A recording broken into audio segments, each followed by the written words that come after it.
Pe frecvențele 4x4, pe frecvențele ULFM la 4x4, stăm de vorbă despre acțiunea programată în acest weekend. Let's Do It Romania este o acțiune devenită deja tradiție și în Prahova. Nu mai spun despre ce se întâmplă la nivelul întregii țări. Pentru a afla mai multe detalii despre ce se va petrece în Prahova cu această ocazie, stăm de vorbă cu coordonatoarea județeană a acestui proiect, Florentina Pantilimon. Bine ai venit, Florentina!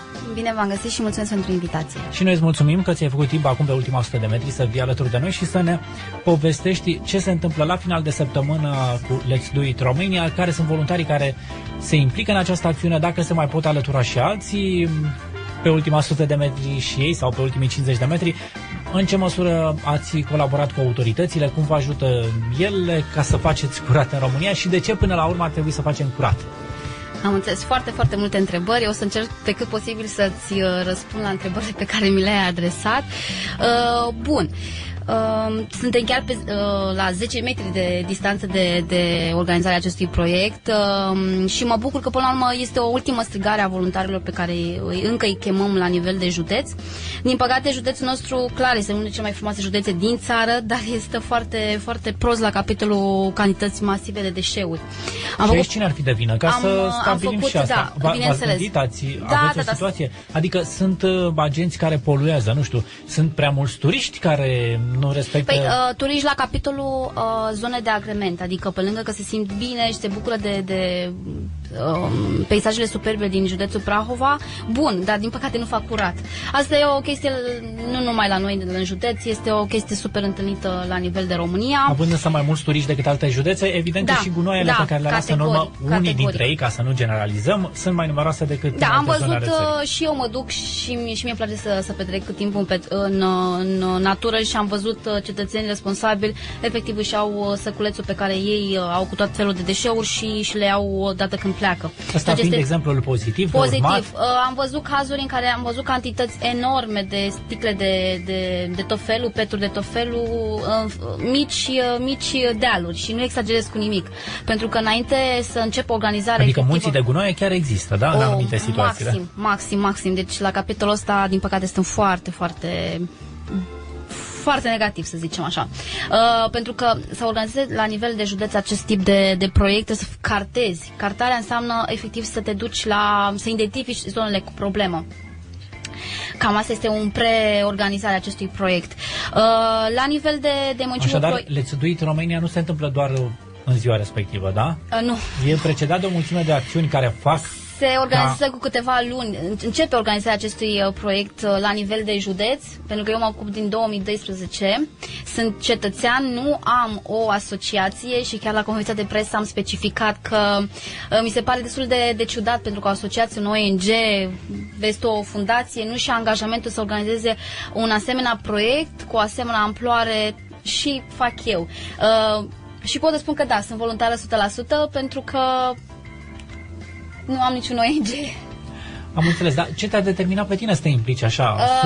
Da, în 2012 terminam anul 2 de masterat, am studiat integrare europeană și chiar am studiat intens referitor la politicile Uniunii Europene, în mod expres politicile de mediu, pentru că m-a atras și am văzut că la nivel de județul Prahova nu-și luase nimeni angajamentul și împreună cu o fostă colegă de facultate ne-am luat primul an și am devenit coordonator județean din 2012 până în prezent. Da, pare așa un fel de cruce pe care ți-ai asumat-o. Da, sper în tot sufletul să... Eu acum am avut și am în continuare diferiți voluntari din diferite instituții școlare, cât și din diferite ONG-uri pe care îi coordonez și sper să predau ștafeta și să fiu decât așa omul din umbră, pentru că e destul de dificil. Anul ăsta n-a fost însă să reușești să predai deja ștafeta, așa că ți-ai asumat responsabilitatea încă un an.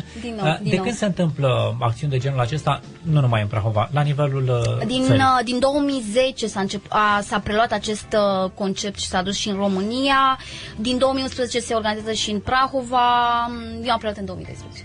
Din 2012. În fiecare an sau anul trecut a fost un an în care a fost o pauză, de la regulă, a fost o pauză, în schimb în 2014 am făcut ediția de primăvară cât și ediția de vară, cred că fiind singura din țară care a făcut acest lucru. lezduit. Ce s-a întâmplat în acești ani? S-a strâns foarte multe... și pe parcursul, deci în intervalul ăsta, dintr-o acțiune și cealaltă, când e foarte vizibil ce se petrece, încercați să promovați mesajele. Bineînțeles, acestea? Noi încercăm și acțiunea în sine presupun că e de fapt un mesaj către ceilalți, nu numai de să strângem acum gunoaiele, ci să nu mai producem altele, nu? Exact, să oamenii să conștientizeze din jurul lor că deșeurile alea chiar nu au ce căuta. După cum știți, la capitolul colectarea deșeurilor în mod selectiv stăm foarte, foarte, să nu spunem bine, că n-am cum, chiar foarte negativ. Suntem poate pe ultimele locuri la nivel de Europa în ceea ce privește colectarea selectivă a deșeurilor. Nu avem educația. Eu cred că ar trebui și mulți dintre oamenii pe care eu îi cunosc, educația în ceea ce privește ecologizarea și ideea de protejarea mediului conjurător ar trebui să pornească din grădiniță. Și pe lângă grădiniță ar trebui să pornească și de la părinți. Pe de altă parte și autoritățile, îmi imaginez, că ar putea face chiar mai multe. Da, îți dau un exemplu. Firmele care colectează deșeuri, de asemenea. Autonome de servicii publice fac foarte multe diferite seminare, workshop-uri, cum vrei tu să le spui, în multe școli, instituții școlare din Ploiești și nu numai. Asta spun sigur pentru că am colaborat și anul acesta și în anii precedenți, colaborare foarte bună. Adică chiar se întâmplă. Problema e că poate nu ajunge la oamenii care chiar fac aceste probleme. Și pe de altă parte, mentalitatea nu se schimbă chiar atât de ușor, adică e nevoie de timp, e nevoie de perseverență, de consecvență pentru a schimba atitudinea unei generații întregi asupra modului în care își asumă cu responsabilitate o astfel de misiune de a face o Românie mai curată. Din toate punctele de vedere, se tot discută de România curată, e nevoie și de altfel de curățenie morală, dar ăsta e un alt subiect. Întorcându-ne la lucruri concrete, ce s-a întâmplat în anii anteriori? Câte gunoaie, câte deșeuri ați reușit să strângeți? În 2014 s-a strâns în 2 ore în municipiul Ploiești 11 tone. Deci s-au strâns 11 tone în doar 2 ore, da? Au fost vreo 700 de voluntari. Ceea ce spune mult și despre efortul depus de aceștia, dar și despre celălalt efort al celor care au produs gunoaiele alea și le-au lăsat în plină stradă. Da, și mai spun situații, nu spun zona în care am fost, că este super cunoscută, cred că oamenii își dau seama. Efectiv, noi când făceam curat în zona aceea, oamenii din acele gospodării aruncau. Deci de față cu noi au aruncat. Adică a fost un lucru foarte demotivant pentru voluntarii pe care i-am adus acolo, dar... O scenă similară celor surprinse la inundații, cu voluntari care scoteau apa din curțile oamenilor și săteni care stăteau la cârciumă în același... Exact, era aceeași... mai avem foarte mult, dar sunt foarte optimistă. În pași mici și siguri o să ajungem spre drumul cel bun. Câți oameni ați mobilizat la acțiunile precedente? Așa, la un total. La total sau pe ani? În 2014 au fost 8.000, la nivel total, național? Nu, la nivel de județ. La nivelul județului, 8.000 de persoane, care au participat la această acțiune. 2014, 8.000, cred că la nivel de edițiilor din anii precedenți, un total ar fi de vreo 16.000 de voluntari. În acțiunile de până acum. Și anul acesta pe câți voluntari contați? Și cum se întâmplă până la urmă recrutarea acestora? Unii se înscriu pe site-ul... Cam 6.000, așa ca situație, cam 6.000 de voluntari la nivel de județul Prahova. Nu aleg după cifre, aleg după rezultate. Vreau oameni care chiar vor să facă acest lucru, vor să facă efectiv, să facă curat, să zice. V-am spus, nu aleg după rezultate, ci nu după cifre, după rezultate. Adică vreau să facă curat. Cum se pot înscrie pentru a participa? Dacă mai pot face lucrul ăsta? Când are loc acțiunea efectiv? În ce constă pas cu pas? Și poate și despre primăriile care s-au alăturat acestui demers. Să nu uităm, că tot sunt la rafala de întrebări, să nu uităm și de operațiunea aceea de cartare, de identificare a zonelor cu probleme din județul Prahova. Ar fi interesant de spus. Poate începem chiar cu asta, cu zonele delicate din punctul ăsta de vedere. Bineînțeles. Păi, în primul rând, procedura este în felul următor. Se trimite o invitație către toate primăriile la nivel de județ. În cazul nostru s-a trimis de 2 ori. Și aproximativ 35 de primării din cele 100 și ceva de primării la nivel de județ au răspuns pozitiv la acțiunea noastră. Avem Avem fidelii noștri, adică primării care participă constant la fiecare ediție pe care o facem în fiecare an, și avem și cei care sunt novice și cei care sunt începători în cadrul acestui proiect, dar ne bucură. Noi suntem deschiși pentru toată lumea să le oferim sprijin. Când spun sprijin, materialele, marea majoritate a cantităților de materiale necesare, că saci și mănuși au fost pus la dispoziție de la nivel național pentru județul Prahova, printr-un supermarket cunoscut, la care nu facem noi acum referire. Referitor la cartare, înseamnă identificarea zonelor cu problemă. Adică fiecare primărie și primăria în cazul nostru, Primăria Municipiului Ploiești, știu problemele, știu zonele zero, cum le numim noi, adică zonele cu cele mai mari cantități de deșeuri. Și acolo se acționează. Eu m-am dus pe teren, am făcut poze, am trimis mail-uri, am dat telefoane împreună cu colegii mei și le-am specificat zonele în care ar trebui să se implice acolo. Bun, o să enumăr câteva primării care mi amintesc acum. O să încep cu Primăria Apostolache, Primăria Cornu, Primăria Breaza, Câmpina, Poiana Câmpinii, Azuga, Telega, Sălcile, Posești, Urlați, Valea Călugărească, Vălinii de Munte, Sinaia nu, Bușteni nu, Comarnic da, Primăria Comarnic da. Sinaia și Bușteni de ce nu?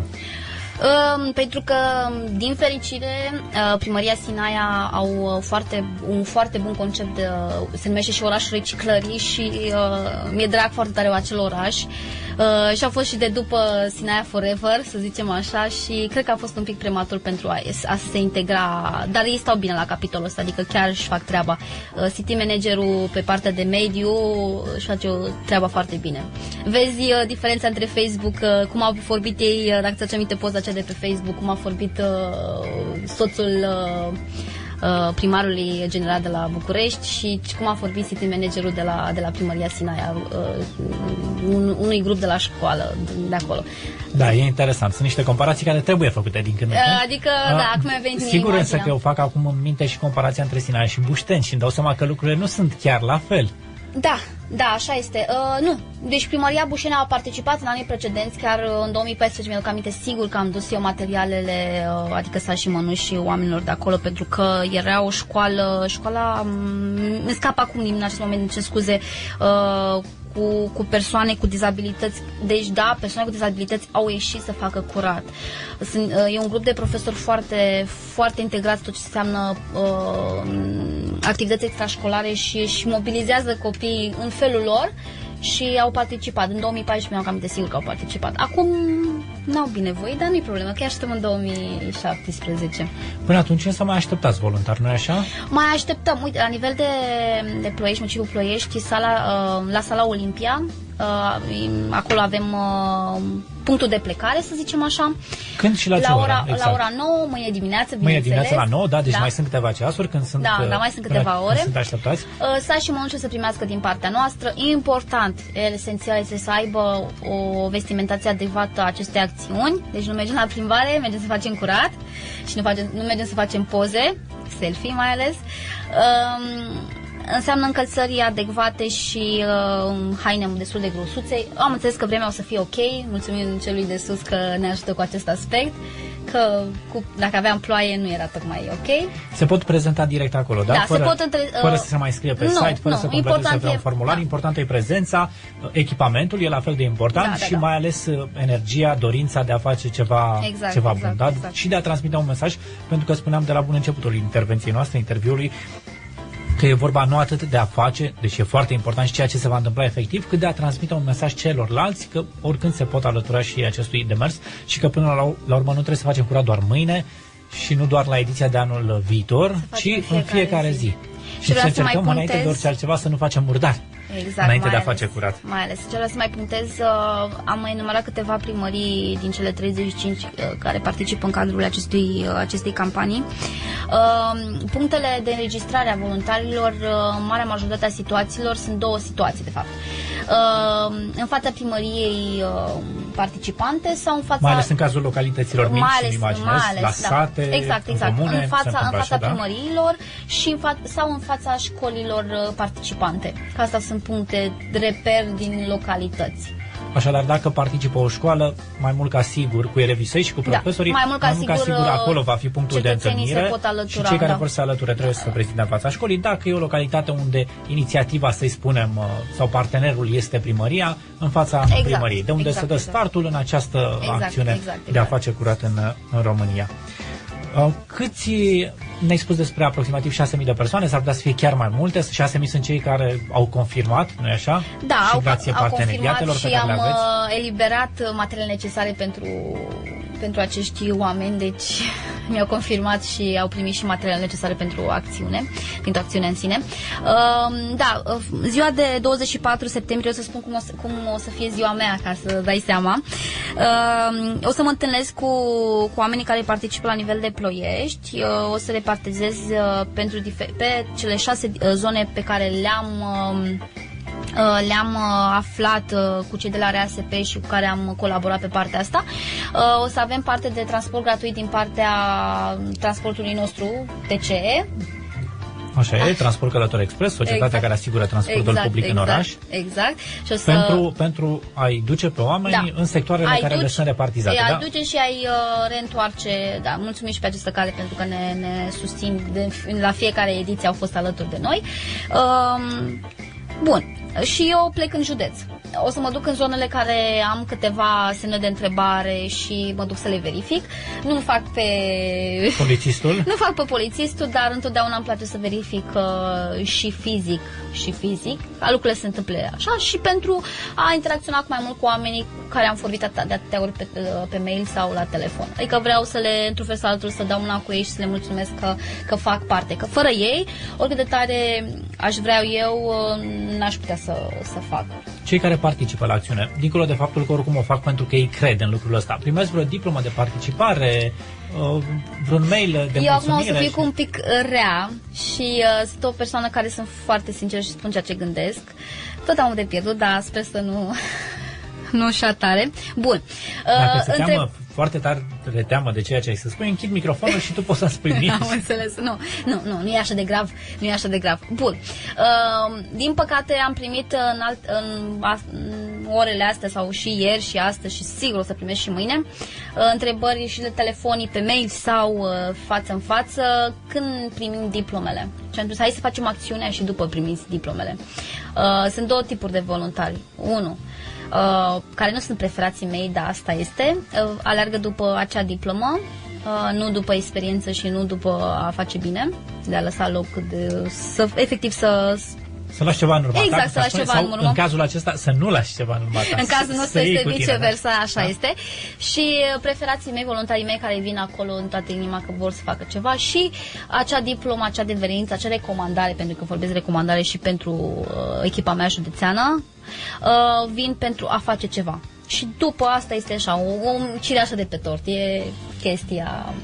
Rezultatele sunt vizibile? Adică rezultatele sunt mâine seara va fi mult mai curat în Prahova decât eu zic că da. E mâine dimineață? Eu zic că da. Eu zic că da, pentru că colaborând cu cele 35 de primării plus a noastră, eu o să știu și la capitolul numărul de voluntari și mai ales la numărul de saci și o să vezi un pic despre ideea despre reciclare. Noi nu o să ducem și o să trag atenția, noi nu o să luăm materiale de construcții, molozul acela.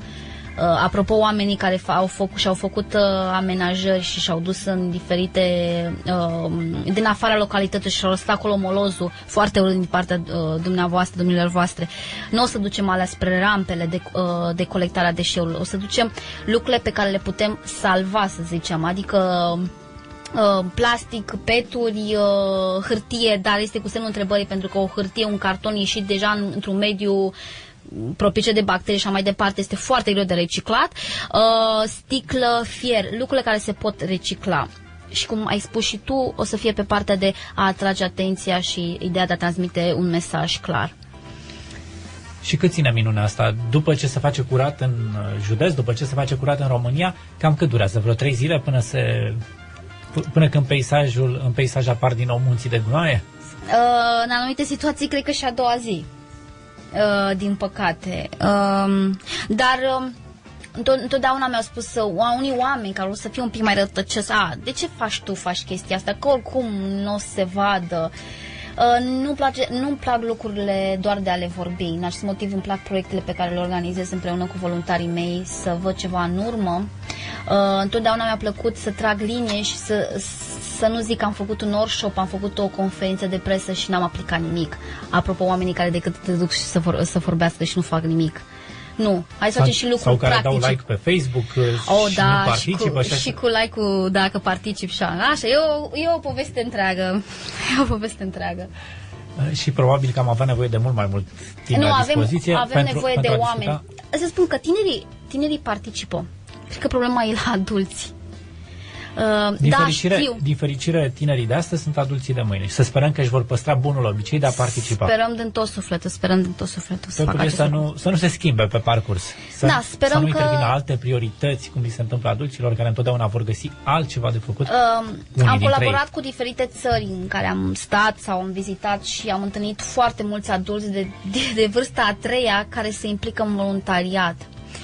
Pentru că eu am fost la conferința Let's Do It de lunile trecute și am observat și mă bucur acest lucru, că eram una dintre cele mai tinere coordonatoare la nivel de români, adică sunt oameni care au deja peste 35 de ani care sunt un adult, niște adulți model. Deci este super pentru mine. Așa că încheiem într-o notă optimistă interviul, da? Cu speranța că tinerii de astăzi vor fi adulții responsabili de mâine. Categoric. Iată că deja adulții aceștia încep să apară. Sunt oameni care, în ciuda faptului că au și alte ocupații și își rup din timpul lor și o fac pentru că ei chiar cred în a transmite un astfel de mesaj. Efectiv își donează timpul comunității locale în care locuiesc. Și așa, cei care simt nevoia să întoarcă și comunității ceea ce poate la un moment dat au primit din partea acestea. Îți mulțumesc mult pentru prezența în emisiune și pentru faptul că te implici în acest proiect. Să sperăm că vei găsi și cui să-i predai ștafeta, în sensul că vor fi și mai mulți dispuși să-și asume responsabilități de genul acesta. Să sperăm. Florentina Pantilimon, nu pot decât să-ți doresc ca mâine să aveți foarte mulți voluntari și să reușiți să faceți România măcar un pic mai curată. Anul acesta un pic, la anul un pic mai mult și așa mai departe, pentru că ăsta e sensul și asta e direcția spre care trebuie să ne îndreptăm. Încă o dată mulțumim, Florentina Pantilimon, coordonator județean al proiectului Let's Do It Romania. Ați auzit, dacă sunteți interesați la Ploiești, mâine de la ora 9 la Sala Sporturilor sunteți așteptați. 4 ore de informație pentru 4 frecvențe.